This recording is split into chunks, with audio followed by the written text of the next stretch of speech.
Hello बच्चों, let's read the question. The question is heavy stable nuclei have more neutrons than protons. This is because of the fact that options are option A, option B, option C and option D. ठीक है बच्चों, तो हमें इस question के अंदर given है कि जो हैवी न्यूक्लियस होता है उसके अंदर जो न्यूट्रॉन्स होते हैं वो हमारे प्रोटॉन्स के कंपैरिजन में क्या होते हैं, ज्यादा होते हैं। इसका रीजन क्या है? तो ये हमारा क्या है, न्यूक्लियस है। इसके अंदर क्या होते हैं, प्रोटॉन्स होते हैं, ठीक है, और न्यूट्रॉन्स होते हैं।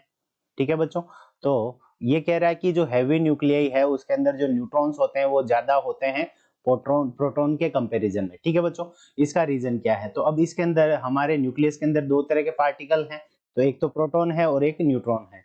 अब न्यूट्रॉन क्या है, ये चार्ज पार्टिकल नहीं है, तो इनके ऊपर कोई भी इलेक्ट्रोस्टैटिक फोर्स नहीं लगता। बट दो प्रोटॉन्स के बीच में ये दोनों ही क्या है, हमारे चार्ज पार्टिकल हैं।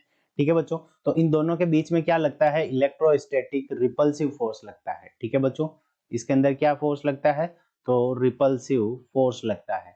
अब ये रिपल्सिव फोर्स कितना होता है, ठीक है, तो इसकी वैल्यू हम कैलकुलेट कर सकते हैं। ठीक है बच्चों, तो हम जानते हैं कि कूलम्बिक जो फोर्स होता है एफ सी, कूलम्बिक फोर्स जो इलेक्ट्रोस्टैटिक फोर्स होता है उसको कूलम्बिक फोर्स भी कहते हैं। तो ये हो जाएगा के, और इनके ऊपर प्रोटॉन के ऊपर चार्ज क्या होता है, प्लस ई के इक्वल इसके ऊपर चार्ज होता है और प्लस ई के ऊपर इसके ऊपर चार्ज होता है। ठीक है, तो यहाँ पे क्या हो जाएगा, ई मल्टी ई, तो यहाँ पे क्या हो जाएगा E square divided by distance क्या होगी इन दोनों के बीच में, तो आर स्क्वायर। तो यहाँ पे ये क्या हो गया कि ये कूलम्बिक फोर्स, इतना फोर्स लगता है दोनों के बीच में। ठीक है, दो प्रोटॉन्स के बीच में।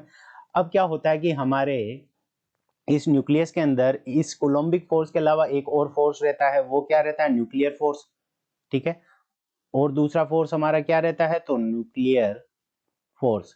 ठीक है, अब जो न्यूक्लियर फोर्स होता है बच्चों, वो हमारा फोर्स क्या होता है, वो किन किन के बीच में होता है, तो ये न्यूक्लियर फोर्स क्या होता है, न्यूट्रॉन न्यूट्रॉन के बीच में होता है, प्रोटॉन और प्रोटॉन के बीच में होता है, और प्रोटॉन और न्यूट्रॉन के बीच में होता है। ठीक है बच्चों, और ये जो न्यूक्लियर फोर्स होता है वो हमारा अट्रैक्शन का फोर्स होता है। बट अगर प्रोटॉन्स की जो वैल्यू है अगर वो बढ़ जाती है तो उस कंडीशन में न्यूट्रॉन्स कम हो जाते हैं। न्यूट्रॉन्स कम हो जाते हैं तो उस कंडीशन में जो न्यूक्लियर फोर्स होता है वो हमारा कम हो जाता है। इस कारण क्या होता है कि ये जो हमारी वैल्यू होती है, जो बाइंडिंग रख के बांध के रखने वाली जो एनर्जी होती है वो कम हो जाती है, और उस कंडीशन के अंदर ज्यादा प्रोटॉन में जो न्यूक्लियस होता है वो हमारा स्टेबल नहीं रह पाता। ठीक है, क्योंकि रिपल्सिव फोर्स लगने लग जाता है, ज्यादा हो जाता है। ठीक है बच्चों, तो अब हम देखते हैं कौन से ऑप्शन के अंदर ये गिवन है।